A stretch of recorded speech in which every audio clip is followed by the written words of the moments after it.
ఇజ్రాయెల్కి హమాస్కి మధ్య మళ్ళీ యుద్ధం మొదలైంది. రీసెంట్గా ఇజ్రాయెల్ రాజధానిలో 5 బ్లాస్టులు జరిగాయి. ఈ 5 బ్లాస్టుల్లో 3 బ్లాస్టులు బస్సులో జరిగాయి. మీరు ఇక్కడ ఆర్టికల్లో చూడవచ్చు, multiple bus explosion in Israel. Present Israel మొత్తం ఈ ఉగ్రవాద దాడికి అలర్ట్ అయిపోయింది.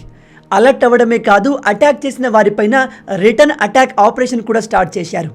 మీరు ఇక్కడ ఆర్టికల్లో చూడవచ్చు, ఇజ్రాయెల్ మిలిటరీ హమాస్ పైన ఒక ఇంటెన్స్ ఆపరేషన్ స్టార్ట్ చేసేసింది. అయితే ఈసారి హమాస్ ఉగ్రవాదులు ఇజ్రాయెల్ని వెస్ట్ బ్యాంక్ నుంచి అటాక్ చేశారు. మీ అందరికీ తెలిసే ఉంటుంది, ఎన్ని రోజులు ఇజ్రాయెల్కి గాజాలోని హమాస్కి మధ్య యుద్ధం జరిగింది. ఈ యుద్ధం కారణంగా ప్రజెంట్ గాజా పరిస్థితి ఎలా మారిందో మీ అందరికీ తెలుసు. అయితే ఈసారి హమాస్ వెస్ట్ బ్యాంక్ నుంచి ఇజ్రాయెల్ని టార్గెట్ చేసింది. మీరు మ్యాప్లో చూసినట్టయితే ఇదిగో ఇది గాజా అండ్ ఇది వెస్ట్ బ్యాంక్. ఈ గాజాలో గత సంవత్సరం నుంచి ఇజ్రాయెల్ ఏం చేసింది, ప్రజెంట్ గాజా పరిస్థితి ఎలా ఉందో మీ అందరికీ తెలుసు. ఇప్పుడైతే ట్రంప్ అండర్లో అమెరికా ఏకంగా ఈ గాజా మొత్తాన్ని మేమే ఆక్యుపై చేసుకుంటాము, గాజాలో ఒక అడ్వాన్స్ సిటీని క్రియేట్ చేస్తామని చెప్తున్నాడు.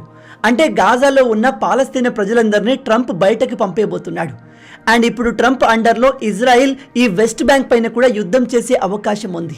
బై ద వే, ఇక్కడ కనిపిస్తున్న ఈ west bank map official UN map, కానీ రియాలిటీలో ఇది చూడడానికి ఇదిగో ఈ విధంగా ఉంటుంది. మెల్లమెల్లగా ఈ వెస్ట్ బ్యాంక్ ప్రాంతం మొత్తాన్ని కూడా ఇజ్రాయెల్ ఆక్యుపై చేసుకుంది. ఇప్పుడు ఈ మిగిలిన చిన్న భాగాల నుంచి హమాస్ ఇజ్రాయెల్ పైన దాడి చేస్తుంది. అందుకే ఇప్పుడు ఇజ్రాయెల్ ఒక ఇంటెన్సివ్ స్పెషల్ ఆపరేషన్ స్టార్ట్ చేసి ఈ ప్రాంతాల్లో ఉన్న హమాస్ ఉగ్రవాదుల్ని వెతుకుతుంది. ఇప్పుడు వెస్ట్ బ్యాంక్లో ఉన్న సాధారణ ప్రజలు చెప్పేది ఏమిటంటే, ఈ ఆపరేషన్ ద్వారా ఇజ్రాయెల్ మరిన్ని మా ప్రాంతాల్ని ఆక్యుపై చేయబోతుంది అని. బహుశా ఇజ్రాయెల్లా చేయొచ్చు కూడా. గాజాలో ఇజ్రాయెల్కి హమాస్కి మధ్య యుద్ధం ఆల్మోస్ట్ అయిపోయింది అనుకున్నారు. సీజ్ ఫైర్ డీల్ కూడా అయిపోయింది. అంతా సవ్యంగా ఉన్న సమయంలో ఈ హమాస్ ఉగ్రవాదులు మళ్ళీ ఇజ్రాయెల్ని గెలుక్కోవడం అవసరమా? ఒకసారి గెలికినందుకే ఇజ్రాయెల్ గాజాని బూడిద చేసేసింది. ఇప్పుడు మళ్ళీ అలాగే చేస్తే ఇజ్రాయెల్ ఊరుకుంటుందా? నిజంగా కొన్నిసార్లు ఈ హమాస్ ఉగ్రవాదులు ఇజ్రాయెల్కి హెల్ప్ చేస్తున్నారా, డ్యామేజ్ చేస్తున్నారో అర్థం కాదు. ఎందుకంటే ఇజ్రాయెల్ ఎప్పటి నుంచో ఈ పాలస్తీనా దేశం మొత్తాన్ని తమలో కలిపేసుకోవాలని చూస్తుంది. కానీ వాళ్ళు డైరెక్ట్గా అటాక్ చేస్తే అన్ని దేశాలు వాళ్ళను నిందిస్తాయి, అండ్ అది న్యాయం కూడా కాదు. అలాంటి సమయంలో ఈ హమాస్ ఉగ్రవాదులు తరచూ ఇజ్రాయెల్ పైన దాడులు చేయడం, మిసైల్స్ వేయడం చేస్తున్నారు.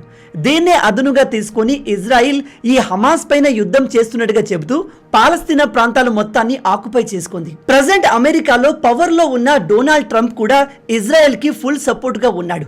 నాకు తెలిసి ఇది ఇలాగే కంటిన్యూ అయితే ఫ్యూచర్లో పాలస్తీనా అనే దేశం ఉండదు. ఇప్పుడు గాజాలో ఇజ్రాయెల్కి హమాస్కి మధ్య జరిగిన సీజ్ ఫైర్ డీల్ని కూడా ఇజ్రాయెల్ వైలేట్ చేసి మళ్ళీ యుద్ధం స్టార్ట్ చేసే అవకాశాలు ఎక్కువగా కనిపిస్తున్నాయి. దానికి మేజర్ రీజన్ ఏంటో తెలుసా? ఇక్కడ కనిపిస్తున్న ఈ ఫోటోలోని మహిళ, ఈమె పేరు షిరీ బిబాస్. ఈమె కోసమే ఇప్పుడు ఇజ్రాయెల్ రెండోసారి హమాస్ పైన పెద్ద యుద్ధాన్ని ప్రకటించబోతుంది. ఈమె స్టోరీ ఏంటంటే మీ అందరికీ తెలిసే ఉంటుంది. అక్టోబర్ 7, 2023న హమాస్ ఉగ్రవాదులు ఇజ్రాయెల్ పైన దారుణంగా దాడి చేసి అనేక మందిని అంతం చేశారు. అలాగే చాలా మందిని కిడ్నాప్ చేసి గాజాకు తీసుకెళ్లిపోయారు. అలా తీసుకెళ్లిన వాళ్ళలో ఈ షిరీ బిబాస్ కూడా ఉంది.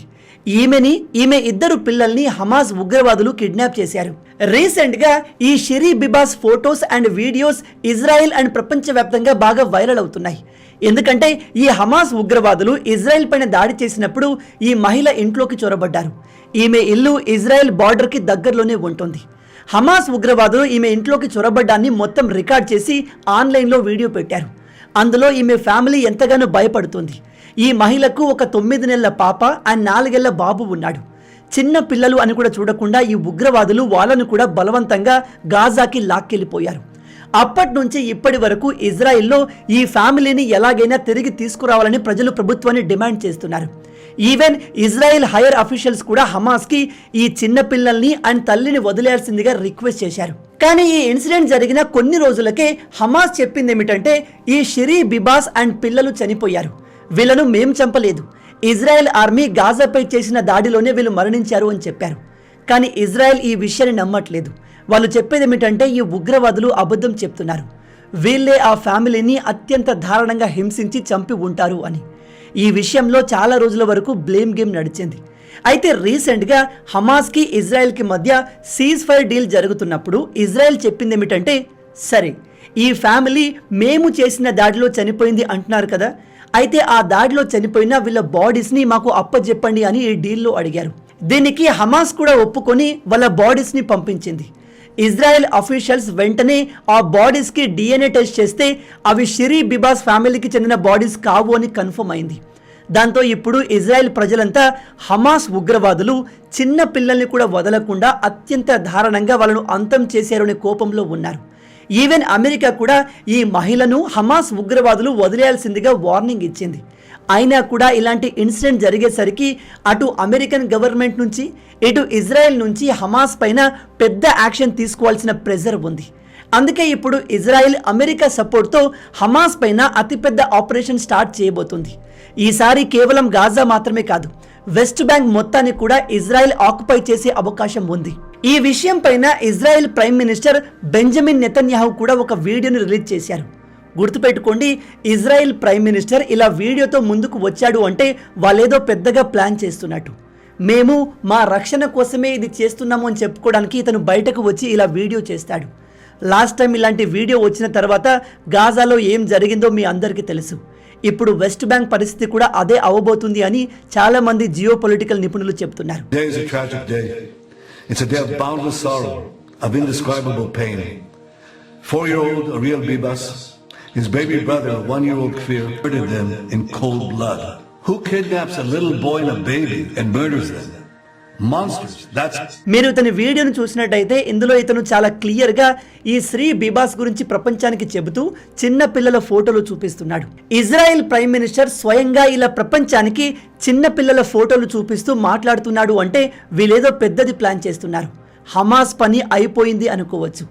ఈ వీడియో ఎందుకు అంటే రేపు హమాస్ పైన ఇజ్రాయిల్ ఇంటెన్స్ ఆపరేషన్ చేస్తున్నప్పుడు ఇంటర్నేషనల్ ప్రెజర్ వీళ్ళపైన రాకుండా మేము మా రక్షణ కోసమే ఇలా చేస్తున్నామని చెప్పుకోవడానికి ఇలా ముందుగా వీడియో రిలీజ్ చేస్తున్నాడు.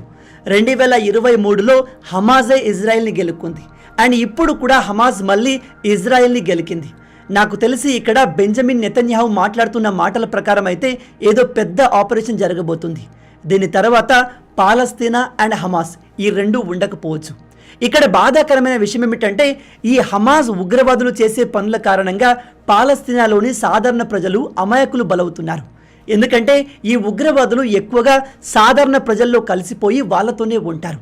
అలాంటప్పుడు వాళ్ళపైన దాడులు చేసినప్పుడు అమాయకులు కూడా బలవుతూ ఉంటారు. మొత్తంగా ఇవే ఈ వీడియోకి సంబంధించిన పూర్తి విషయాలు. ఈ హోల్ టాపిక్ గురించి మీరేమనుకుంటున్నారు?